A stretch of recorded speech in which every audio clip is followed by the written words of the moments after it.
So this is going to be a condense and solve problem. So we want to take this, we want to be able to figure out what that value x is supposed to be.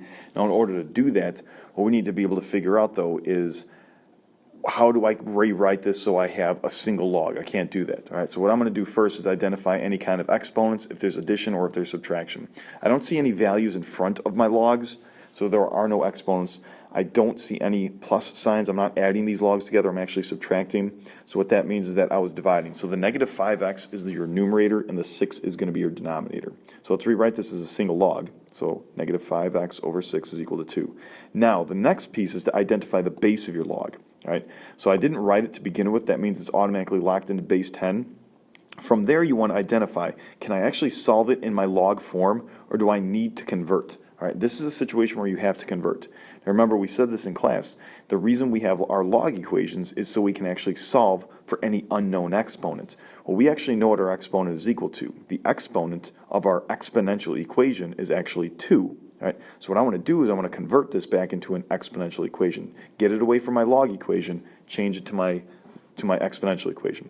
So whatever the basis of your log equation is, which is 10, that's going to be the base of your exponential equation. So I'm going to take 10, raise it to the exponent that we know, which is 2, and set it equal to the negative 5x over 6. From there, we're going to go ahead and do some solving. I'll cross multiply. 10 squared, remember, is 100. I'll cross multiply. Negative 5x is equal to 600. And when I start solving, I end up getting x is equal to negative 120. All right, so that's one way that we can go ahead and condense and do some solving. We're going to look at another one. Right? So for this one, same idea. What we're going to go ahead and do is try and condense. Right? So you can see that we have log base 3 of 3 plus log base 3 of x is equal to another log. Well, I want to get those two logs from two separate ones to a single one. So the way I'm going to do that, once again, is by condensing. I don't see any exponents. There's no numbers in front of my logs, but I do see addition between these two logs. So that means that I must have multiplied them. All right, so 3x is going to be what we're going to be writing with our one log. And then our other side, we didn't do anything with it. Now from here, what we need to be able to recognize is that our two logs are actually the same. They have the same base. So the only thing that we're really interested in is when is 3x going to be equal to that x squared minus 10. So set those two equal to each other. Now from here you should notice that it's a quadratic. All right? In order to solve a quadratic, set it equal to 0, so subtract the 3x over. And now multiple ways to solve this. You can use quadratic formula, you can factor and solve. Remember, you can go to your calculator and go to your app.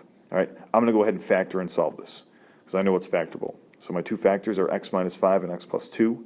Which means my two solutions are going to be x equals 5 and x is equal to negative 2. Now, the one thing, negative 2 does not work because it actually makes my log negative. Can't use that. So if I took x and plugged it in, say 3 times x, that gets me negative 6. That can't be, that doesn't work. It doesn't work like that. All right, so you cross out that negative 2, 5 is going to be your only solution. So look at your equations. Do you have to condense your logs? If you do, condense them and then go from there. Can I set some stuff equal, or am I going to have to go from a conversion of log equations back to my exponential equations?